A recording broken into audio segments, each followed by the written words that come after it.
Always loved gypsy music, for lack of a better term. I mean, stuff out of Serbia or Bosnia, whatever, the former Yugoslavia. The stuff out of Kusturica films or Tony Gatliff's films, or the stuff that Goran Bregovic was doing. Always loved it. Always had great appreciation for it. But when I met the Tarav, it sort of stepped outside.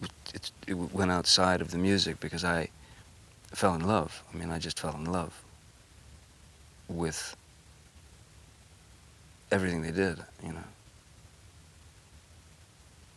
I was sitting in a trailer with 15 guys that, only a couple, you can only sort of barely converse with a couple of them. The rest, it's just eyes, man, It's just eyeballs and sort of hand gestures, and that's how you get by for hours on end. So, that's, no, I fell in love with them. One time, when they were playing, they asked if I would come and give them, they were to receive this award, and they asked if I would come and present it, so, of course, I came over to give it to them and stuff. And at the time, Vanessa, my girl, was pregnant with our son, Jack. We'd already had Lily Rose, but Vanessa was pregnant with Jack, and I gave him the award, and we sort of had a ball on stage, and then we split, and we went to this little party afterwards for all the musicians. And a couple of them, it was like Caillou and a couple other guys, I told them, I said, hey, we're going to have another kid, And they got so, I mean, almost weeping. They were, they got so emotional over. And then they came over to us during the middle of this big sort of shindig. They came over to Vanessa and I as we were about to leave and sang and played this song of blessing to the belly, So I was there watching these amazing human beings kind of bless my child in my girl's belly. That's what's amazing about these guys, they always give you some kind of experience or memory that will last until, that last light goes out. I mean, in every way. I mean, every experience I've ever had with them is just ingrained in my, just seared onto my brain and my heart. They just live, and the beauty is they live and live every day to the fullest and just continue to move forward, and that's what they know, and that's what we should know. I used to tease Caillou at lunch. I used to go and have lunch with him and tease him that, he was eating this plate of meat, and I said, we would sort of be half Roman and half French. Their invented words. So I would ask him how he was enjoying the meat, and he said, oh, it's good, Shukar.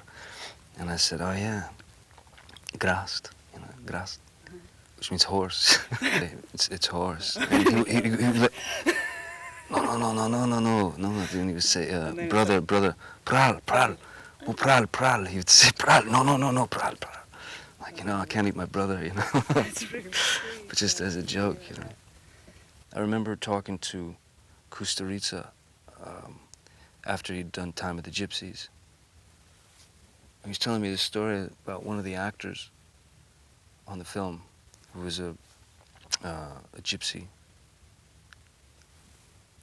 And they were getting so much money per day, so they'd get paid, and I'd go, and this guy went and he bought a Walkman, and a tape, and he put the thing in, he played the tape, and he listened to it for a day, and then when he was finished with the tape, he took it and he chucked it, he threw it in the garbage, threw it in the trash can.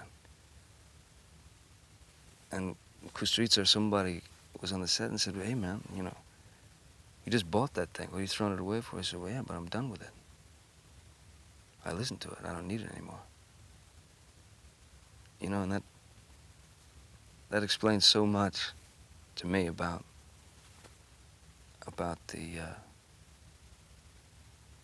the cliches that the majority of people would think about gypsies. You know, he didn't grab it, or he didn't steal it, or he didn't take it and go and hawk it or whatever. No, he was done with it and he chucked it, and that was it. And he kept moving. Beautiful. People, in general, in life, are afraid. They're afraid of everything they don't understand, or they're afraid because they've been conditioned to be afraid.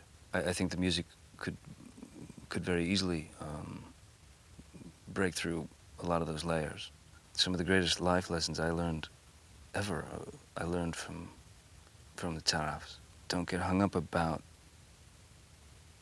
the things you think are important, you know what's important. And what's important are the simple things. Sometimes the simple things are incredibly complicated, complex, like the human body and living and life and breathing and laughing and loving and all that stuff, and just enjoying every second. And I was really blessed when I met them to experience that, to learn that from them.